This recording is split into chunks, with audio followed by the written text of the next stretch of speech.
lied to HR, slashed my budget behind my back, and told the CEO I was unfit for leadership. I was this close to walking away, but instead, I made one move that turned the entire company upside down, and I took his director seat right from under him. The rain hammered against the floor-to-ceiling windows of NimbusWorks headquarters as I sat in my corner office, staring at the budget revision email that had just landed in my inbox. 40% cut, no warning, no explanation. Just a cold, clinical spreadsheet that effectively gutted my team's capacity for the rest of the quarter. My name is Jason Miller, and until 6 months ago, I thought I understood how corporate politics worked. I was 38, a senior product manager who had spent 10 years climbing the ladder at this Seattle tech company, turning failing projects into million-dollar successes. My colleagues respected me. My team trusted me. I had a reputation for being the guy who could salvage any disaster, the one they called when everything was falling apart. I should have seen it coming when Greg Stanton arrived. Greg was everything I wasn't. Tall, silver-haired, with the kind of aggressive charisma that filled boardrooms and made executives nod along to his grand visions. He had been poached from a competitor, brought in as the new director of product development with promises of revolutionary change and exponential growth. The CEO, Marcus Webb, introduced him at the all-hands meeting like he was unveiling the next Steve Jobs. In those first few weeks, Greg was all smiles and firm handshakes. He scheduled one-on-one meetings with every senior manager, including me. We met in Conference Room B, the one with the view of Elliott Bay, and he leaned back in his chair with practiced ease. "Jason, right? I've heard incredible things about your work on the Phoenix project. Turning that around after the initial launch disaster, that takes real skill." His smile was perfect. Too perfect. "I'm looking forward to working with someone of your caliber." I thanked him, outlined my current projects, and shared my vision for the upcoming quarter. He nodded at all the right moments, asked thoughtful questions, and even complimented my strategic thinking. But there was something in his eyes, a calculating quality that made me uncomfortable. It was like he was studying me, looking for weaknesses. The first sign of trouble came 3 weeks later. I had been invited to every strategic planning meeting for the past 5 years, but suddenly my calendar was clear when the Q3 roadmap discussions began. When I asked Greg's assistant, Melissa, about it, she looked genuinely confused. "Oh, Mr. Stanton said those meetings were being restructured. Smaller groups, more focused discussions. He didn't mention when you'd be included." I tried not to read too much into it. Maybe Greg was still getting his bearings, figuring out the existing workflows. But when I bumped into Sarah Chin, the director of engineering, in the break room, she gave me an odd look. "Hey, weird question, but are you okay? Greg mentioned in yesterday's meeting that you might be dealing with some personal stuff that's affecting your work." My coffee cup stopped halfway to my lips. "Personal stuff? What kind of personal stuff?" Sarah looked uncomfortable. "He didn't give details. Just said you seemed overwhelmed lately and might need some support. I told him that didn't sound like you at all, but..." She shrugged apologetically. That conversation haunted me for days.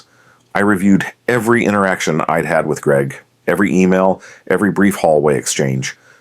Nothing I could recall justified his concern about my personal life or work performance.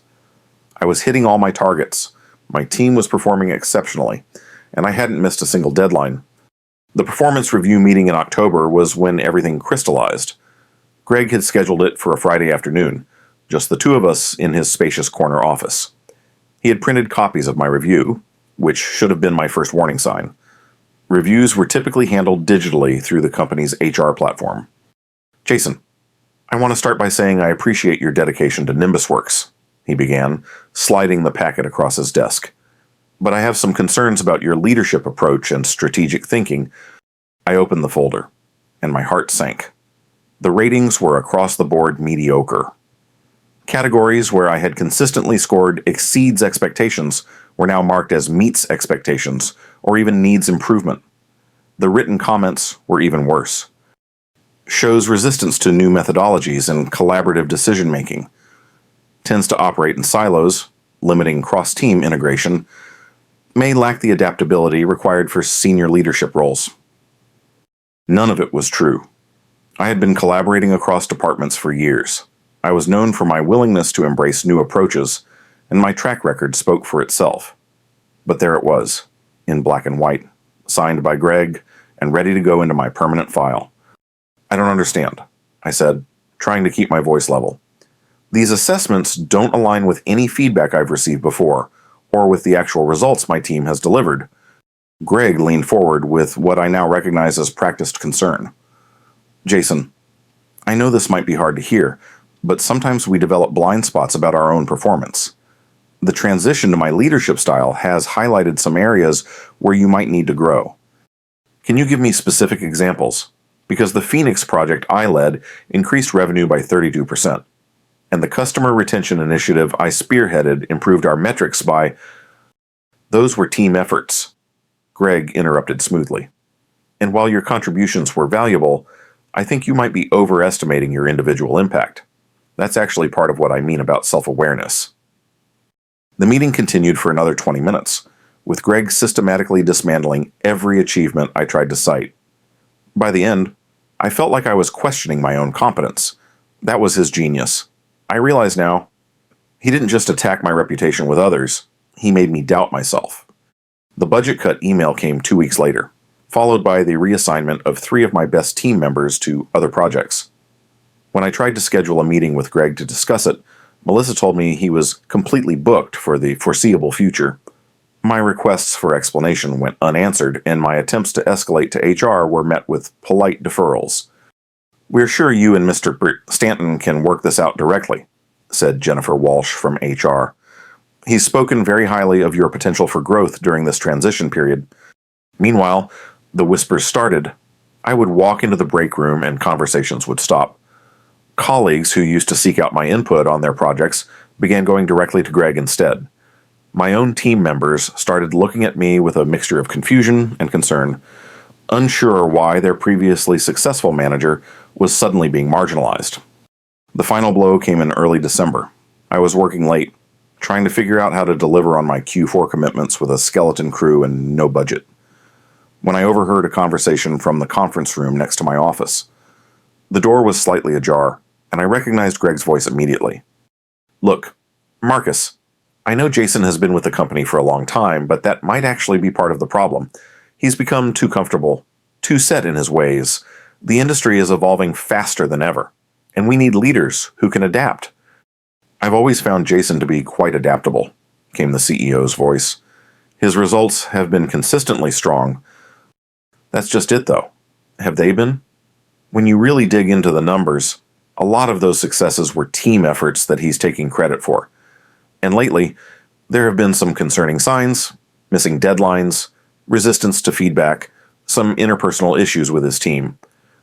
I pressed closer to the door, my blood running cold. "I haven't heard about any interpersonal issues," Marcus said, sounding puzzled. "Well, you wouldn't necessarily... Jason's good at managing up, making sure leadership sees his best side, but Jennifer in HR has been fielding some complaints. Nothing formal yet, but there's definitely some tension building. It was all lies. Every single word was a fabrication designed to poison the well. But Greg delivered it with such casual authority, such apparent reluctance to share bad news about a colleague, that it sounded entirely credible.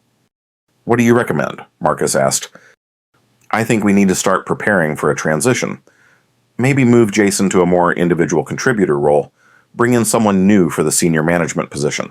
I hate to say it, but I'm not sure he's director material." Director material? The phrase hit me like a physical blow. For 3 years, I had been quietly positioning myself for a director role. It was the logical next step in my career, and until Greg arrived, it had seemed within reach. Now he was systematically dismantling not just my current role, but any possibility of advancement. I made it back to my office without being seen, closed the door, and sat in my chair as the implications washed over me. Greg wasn't just trying to marginalize me, he was trying to destroy my career entirely. And he was doing it with surgical precision, using the company's own systems and processes against me. That night, I sat in my Capitol Hill apartment, staring out at the city lights and seriously considering my options.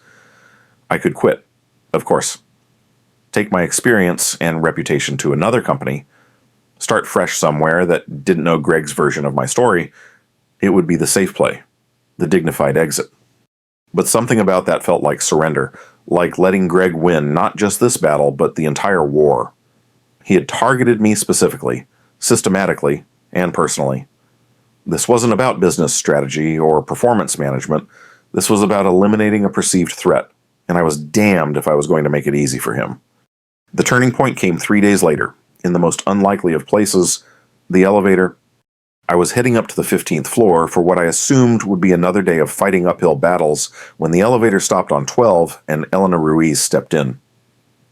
Elena was our chief financial officer, a sharp-eyed woman in her 50s who had earned a reputation for seeing through corporate nonsense with laser precision. "Jason," she said with a slight smile, "how are you holding up? I know the budget revisions have been challenging for everyone."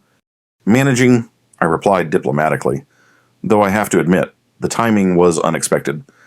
Elena glanced around the empty elevator, then pressed the button for the 14th floor. "Can I ask you something? Off the record?" I nodded. "The product roadmap Greg presented to the board last month, the one that justified all the budget reallocations. Are you familiar with it?" "Not in detail," I admitted. "I wasn't included in those planning sessions." Elena's expression darkened slightly. "That's what I was afraid of, because some of the projections he used, particularly around the customer acquisition costs and retention rates, they don't align with the data I'm seeing from finance.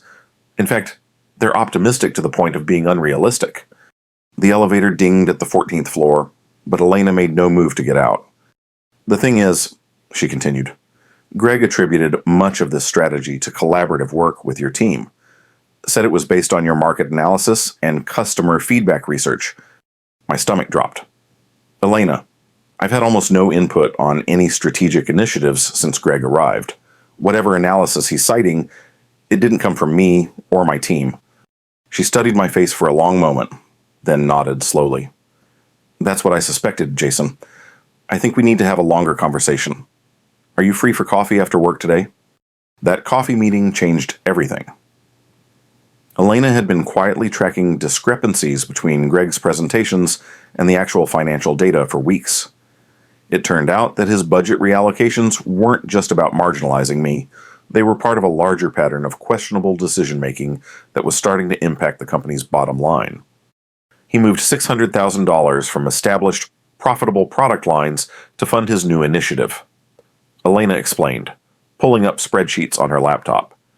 "But the business case for that initiative is built on inflated market research and customer demand projections that don't match our actual data.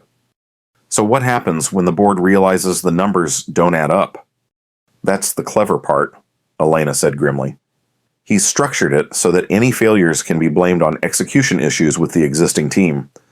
If the new initiative doesn't hit its targets, it's because the senior managers weren't aligned with his vision." I stared at the numbers, finally seeing the full scope of Greg's strategy. He wasn't just trying to get rid of me. He was setting up an entire narrative where the existing leadership team was the problem, and only his new approach could save the company. "Elena, I need to ask you something, and I need you to be completely honest. Do you think I've been underperforming? Has my work quality declined since Greg arrived?" She looked at me like I was crazy. "Jason, you're one of the most competent managers in this company. Your team consistently outperforms their targets. Your project management is exemplary, and your strategic insights have saved us millions over the years. Whatever Greg has been telling people, it doesn't match the reality I see in the numbers." That validation was like oxygen to a drowning man. For months, I had been questioning my own competence, wondering if Greg might actually be right about my limitations. But Elena's perspective, backed by hard financial data, confirmed what I had suspected. This was character assassination, not performance management. "What can I do?" I asked. "He's got Marcus's ear. He controls my budget and my team assignments, and HR seems to defer to him on everything." Elena was quiet for a moment, sipping her latte thoughtfully. "There might be something," she said finally, "but it would require patience, documentation, and absolute discretion. Are you prepared for that?" Over the next 2 weeks, Elena became my secret ally and strategic advisor. She helped me understand the financial implications of Greg's decisions and taught me how to document discrepancies in a way that would be credible to the board. More importantly, she introduced me to someone who had faced Greg before and lived to tell the tale. Raj Patel had been director of engineering at Nimbus Works until 18 months ago. Officially, he had left to pursue opportunities at a startup. Unofficially, according to Elena, he had been systematically undermined by Greg during Greg's first month on the job before anyone understood his tactics. I met Raj at a coffee shop in Fremont, far from the office and prying eyes. He was a soft-spoken man with intelligent eyes and the kind of calm demeanor that suggested hard-won wisdom. "Elena told me about your situation," he said without preamble. "I wish I could say I was surprised, but Greg's playbook is pretty consistent." "You've seen this before?" Raj laughed bitterly. "Lived through it. Greg identified me as a threat within his first week, probably because the engineering team respected my leadership and wasn't immediately buying into his grand vision. So he started the exact same campaign he's running against you now." Raj outlined the pattern: the subtle exclusions, the performance review manipulation, the budget games, and the whisper campaign. It was like reading a script of my own experience. "The thing about Greg," Raj continued, "is that he's very good at what he does. He understands corporate dynamics better than most people understand their own families, but he also has a fatal flaw. He's arrogant. He assumes everyone else is playing at his level, but most people aren't that calculating. They take things at face value." "So how do I fight back?" "You don't fight him directly. That's what he's expecting, and he's better at corporate warfare than you are. Instead, you let him hang himself with his own rope." Raj explained that Greg's strategy relied on maintaining plausible deniability while systematically undermining his targets. But that same approach created vulnerabilities. His lies had to be consistent across multiple audiences. His financial projections had to eventually match reality, and his character assessments had to align with observable behavior. "The key is documentation," Raj said. "Not just of what he's doing to you, but of the larger patterns. Show that his decision-making is harming the company, not just your career. Make it about business results, not personal grievances. And if that doesn't work," Raj's expression grew serious, "then you document everything, build your case carefully, and wait for the right moment to present it. But Jason, you need to understand something. If you decide to go down this path, there's no going back. You're essentially declaring war on someone who's very good at destroying careers. You better be absolutely sure you can win." I left that meeting with a clear understanding of what I was up against and what I needed to do. Greg had spent months building a case against me using lies, manipulation, and selective presentation of facts. I was going to build a case against him using the truth, comprehensive documentation, and irrefutable evidence. The first step was rebuilding my own credibility with concrete results. Despite the budget cuts and staff reassignments, I still had a core team and several ongoing projects. I focused on delivering exceptional results with whatever resources I had, making sure that my actual performance was unassailable regardless of what Greg might claim in meetings. The Phoenix project, which had been my biggest success story, was coming up for a yearly review. Instead of just updating the existing metrics, I conducted a comprehensive analysis of its long-term impact, including customer feedback, revenue attribution, and lessons learned that had been applied to other initiatives. I documented everything meticulously, with supporting data from multiple departments. Simultaneously, I began quietly gathering evidence of Greg's problematic decision-making. Elena had given me access to the financial data that contradicted his projections. I reached out to colleagues in other departments, asking innocent questions about resource allocation and strategic priorities that revealed inconsistencies in Greg's messaging. The breakthrough came in January, when I discovered that Greg had been misrepresenting the status of a major client relationship to justify his budget reallocations. According to his presentations, our largest customer was considering expanding their contract based on his new product initiatives. But when I discreetly checked with our account manager, I learned that the client was actually concerned about recent changes to our service delivery model. They've been pretty vocal about wanting to stick with the existing approach, the account manager told me. In fact, They specifically mentioned that they value the stability and proven track record of our current team. I'm not sure where Greg got the impression they wanted something different.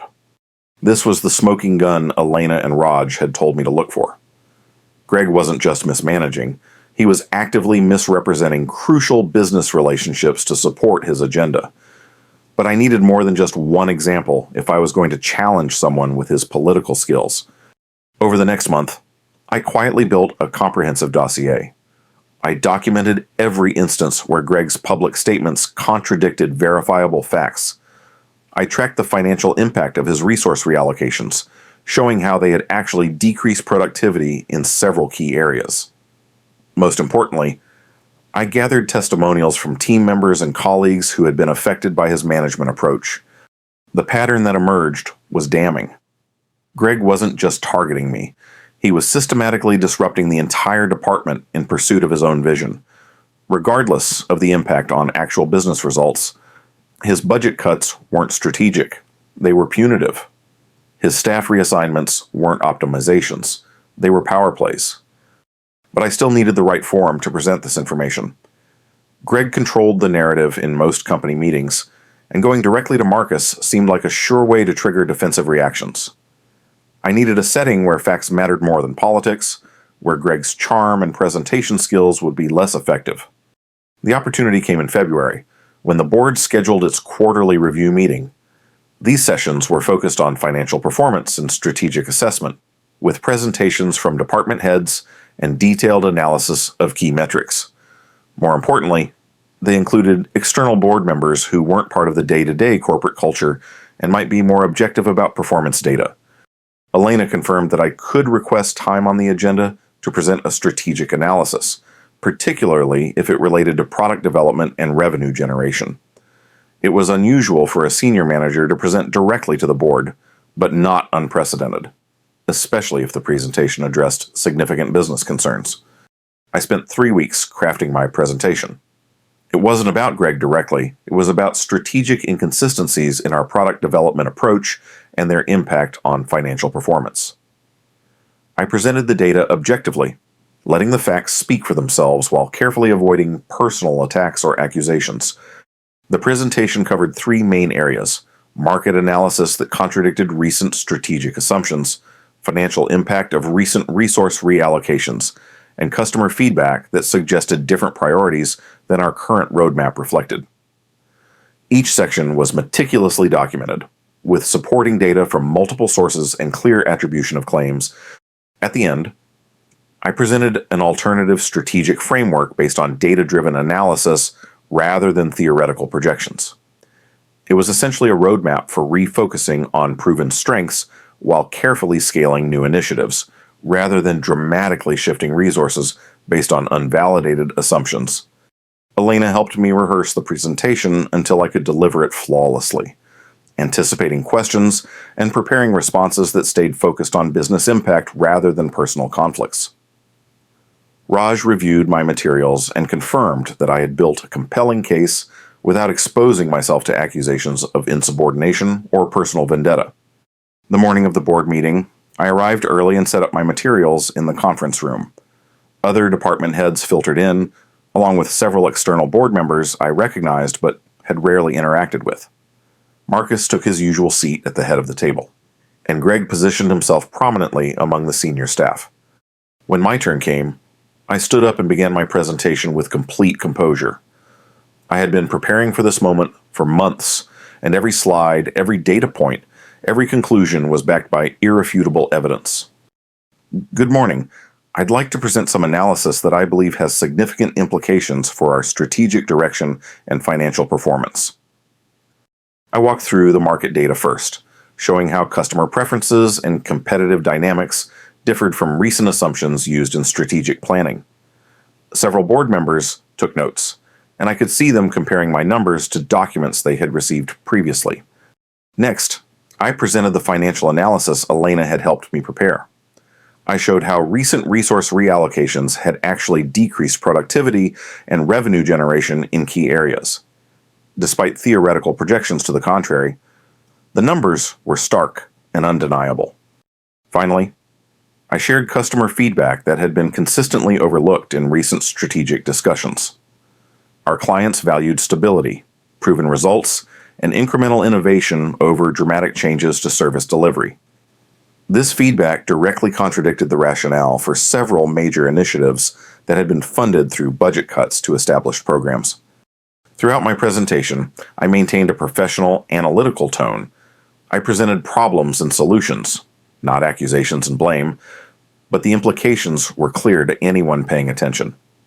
Recent strategic decisions had been based on flawed assumptions and had produced measurable negative results. When I finished, the room was quiet for a moment. Then questions began, and they were pointed. "Jason," said Patricia Morrison, one of the external board members, "this analysis suggests some significant disconnects between our stated strategy and market reality. How long have these issues been apparent?" "The data points I've presented have been emerging over the past several months." I replied carefully, "I've been tracking them as part of my regular market analysis and customer relationship management. Why haven't these concerns been raised in previous strategic discussions?" asked another board member. Before I could respond, Greg spoke up. "I think Jason might be overinterpreting some isolated data points. Our strategic framework takes a longer-term view that accounts for market evolution and competitive positioning." "Could you elaborate on that, Greg?" Patricia asked. "Because these numbers suggest some concrete short-term impacts that seem significant." What followed was exactly what Raj had predicted. Greg was forced to defend strategic decisions using the same charm and theoretical frameworks that had been effective in smaller meetings, but in a room full of board members focused on quarterly results and financial performance. His approach seemed hollow and unconvincing. Elena, who had been quiet during my presentation, spoke up during the discussion. "I can confirm that Jason's financial analysis aligns with the data I've been tracking. The revenue impacts he's identified are consistent with our departmental performance metrics." The validation from the CFO carried enormous weight. Several board members turned their attention to Greg, asking for specific explanations of discrepancies between his projections and actual results. Greg tried to maintain his composure, but I could see the calculation in his eyes as he realized the political dynamics had shifted. He was no longer controlling the narrative. He was responding to challenges based on objective data. "I think there might be some misunderstanding about the timeline and scope of our strategic initiatives," he said. "Perhaps we should schedule a follow-up session to address these concerns in more detail." But Patricia Morrison wasn't letting it go. "Greg, I'm looking at the presentation you gave us last quarter, and frankly, some of these projections don't match what we're seeing in the actual results. Can you explain the variance?" The next 20 minutes were painful to watch. Greg struggled to reconcile his previous claims with the evidence I had presented, while board members asked increasingly pointed questions about decision-making processes and performance tracking. Finally, Marcus intervened. "I think we need to take a step back and review our strategic framework more comprehensively. Greg, I'd like you to prepare a detailed analysis of our current approach and its results. Jason, I want you to expand on the alternative framework you outlined today." The meeting ended with what felt like a diplomatic draw, but I knew the real battle was just beginning. Greg had been publicly challenged on his core competencies in front of the board, and his responses had been inadequate. More importantly, my credibility had been rehabilitated through objective demonstration of analytical skill and business insight. After the meeting, Elena caught up with me in the hallway. "That was well done," she said quietly. "You presented the facts without making it personal, and you gave them a constructive alternative instead of just criticism. What happens now?" "Now Greg tries to regain control of the narrative, probably by questioning your motives or your data. But he's going to have a hard time doing that without looking defensive or vindictive." She was right. Over the next few days, I heard through the office grapevine that Greg had been asking questions about my presentation, trying to understand how I had gained access to certain financial data and whether I had been authorized to present to the board. But the context had changed. Instead of being seen as an underperforming manager whom Greg was trying to help, I was now viewed as someone who had identified significant strategic issues and presented solutions. Greg's inquiries looked less like legitimate oversight and more like damage control. The follow-up session Marcus had requested was scheduled for 2 weeks later. This time, it would be a smaller group: Marcus, Elena, Greg, myself, and Patricia Morrison representing the board. The stakes could not have been higher. I spent those 2 weeks refining my analysis and preparing for every possible line of attack. Greg was cornered, which made him dangerous, but it also meant he would likely overreach in his attempts to discredit me. The meeting took place in Marcus's office, a smaller, more intimate setting that would make the personal dynamics even more apparent. Greg arrived with a thick folder of materials, clearly prepared to mount a comprehensive defense of his approach. Marcus opened the meeting by asking Greg to address the concerns raised in my presentation. Greg's response was exactly what Raj had warned me to expect: a combination of technical deflection, personal attack, and strategic pivoting. "I've reviewed Jason's presentation carefully," Greg began, "and while I appreciate his attention to detail, I think he's focusing on short-term fluctuations rather than long-term strategic positioning. Some of the data he's citing is taken out of context, and some of his conclusions reflect a limited understanding of market dynamics." He went on to question my access to certain information, suggesting that my analysis was incomplete because I hadn't been involved in high-level strategic discussions. It was a clever attempt to turn my exclusion from those meetings into evidence of my inadequacy rather than his deliberate marginalization. But then Greg made the mistake Raj had predicted he would make. He overplayed his hand. "Frankly," Greg said, leaning forward with apparent concern, "I've been worried about Jason's judgment and decision-making for several months. His resistance to new approaches and his tendency to operate independently have been creating challenges for the entire team." Patricia Morrison looked up from her notes. "Can you give us specific examples of this resistance and independent operation?" Greg paused, clearly not expecting to be asked for concrete evidence. "Well, there have been several instances where Jason has pursued initiatives without proper coordination, and his team has expressed concerns about his management approach." "Which team members?" Patricia pressed. "And what specific initiatives?" I watched Greg realize that he had walked into a trap. He had made specific claims about my behavior that he couldn't substantiate in front of people who were now positioned to investigate those claims. "I'd prefer not to name individual employees," Greg said, "but Jennifer in HR can confirm that there have been some concerns raised." Elena spoke up. "Actually, I'd like to address that. In preparation for this meeting, I reviewed Jason's performance metrics and team feedback surveys. His team consistently rates his leadership and communication very highly, and I haven't seen any formal complaints or concerns in his file." The silence that followed was deafening. Greg had been caught making unsubstantiated claims about my performance, while I had concrete data supporting my credibility, and Elena had verified my team's satisfaction with my leadership. Marcus looked troubled. "Greg, these are serious allegations. If there are performance issues with Jason, they need to be documented and addressed through proper channels. If there aren't, then I'm concerned about why these claims are being made." Patricia Morrison set down her pen and looked directly at Greg.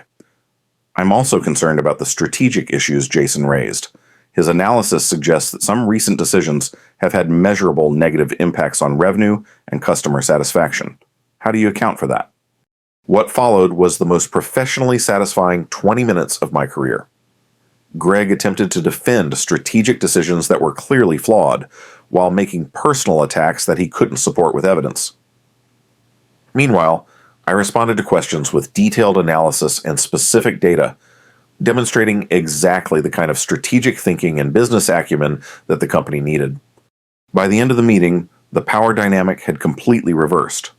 Greg looked defensive and unfocused, while I had demonstrated competence, integrity, and results-oriented thinking. Patricia Morrison thanked me for my analysis and asked me to prepare recommendations for addressing the strategic issues I had identified. As we filed out of Marcus's office, Elena caught my eye and gave me a subtle nod. She had seen enough corporate politics to recognize a decisive shift when it happened. The final act played out over the following week.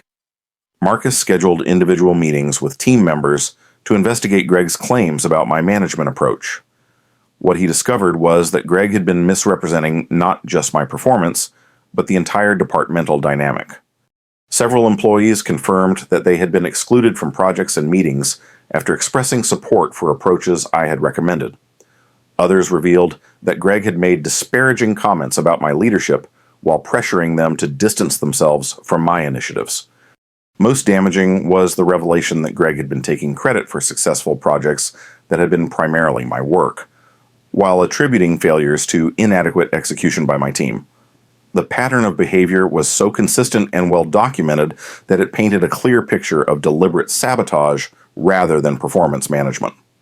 The board meeting the following week was brief and decisive. Patricia Morrison presented the findings of their investigation, which had expanded beyond my specific situation to include a broader review of departmental performance under Greg's leadership. The evidence suggests a pattern of misrepresentation, resource misallocation, and personnel management that is inconsistent with company values and detrimental to business results. She announced, "The board has voted to terminate Greg Stanton's employment, effective immediately." Greg was escorted from the building that afternoon, his belongings packed into boxes while security waited nearby.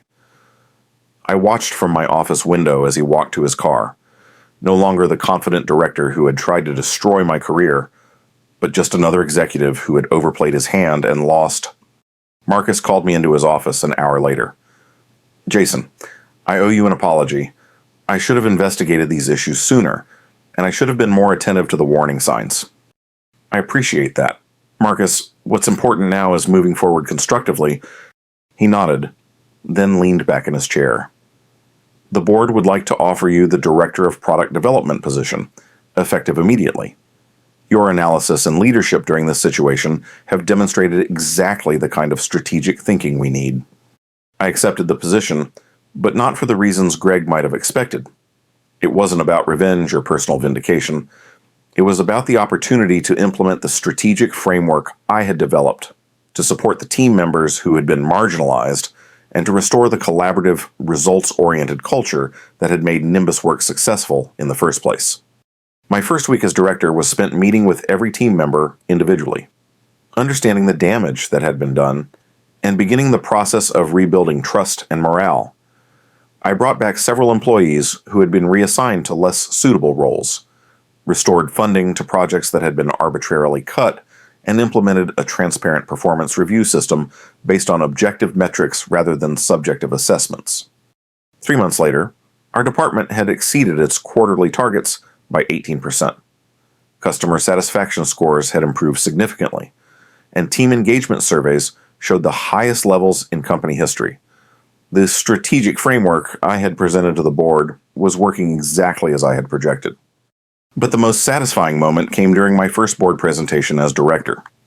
I was reviewing the quarterly results, showing how collaborative leadership and data-driven decision-making had restored departmental performance, when Patricia Morrison made an observation that perfectly captured the transformation.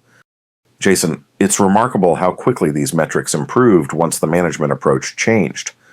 It really demonstrates the impact that leadership style can have on business results." After the meeting, Elena and I grabbed coffee to celebrate the successful quarter. She had been promoted to senior vice president, partly in recognition of her role in identifying and addressing the strategic issues that had been undermining company performance. "So," she said with a smile, "how does it feel to be the director you always knew you could be?" I thought about that question as I looked out at the Seattle skyline. The same view I had contemplated during those dark months when Greg was systematically trying to destroy my career. The difference now wasn't just the title or the authority, it was the knowledge that I had faced a serious threat and emerged stronger, wiser, and more effective than before. "It feels like justice," I replied. "Not just for me, but for everyone who got caught in Greg's campaign of manipulation and self-interest." That evening, I called Raj to thank him for his guidance during the most challenging period of my career. He laughed when I told him about Greg's termination and my promotion. "You know what the best part is?" he said. "Greg thought he was playing chess while everyone else was playing checkers, but it turned out you were playing chess too, just more strategically and with better pieces." As I settled into my new role, I made sure to implement systems that would prevent future Greg Stantons from doing similar damage. Performance reviews became more objective and transparent. Strategic decisions required broader input and validation. Most importantly, I created multiple channels for employees to raise concerns about management practices without fear of retaliation. The company culture began to shift as well. Instead of the fear and competition that had characterized Greg's tenure, we restored an environment of collaboration and mutual support. Team leaders were rewarded for developing their people, not for undermining potential rivals. Strategic initiatives were evaluated based on evidence and results, not on the political skills of their advocates. 6 months into my directorship, Marcus called.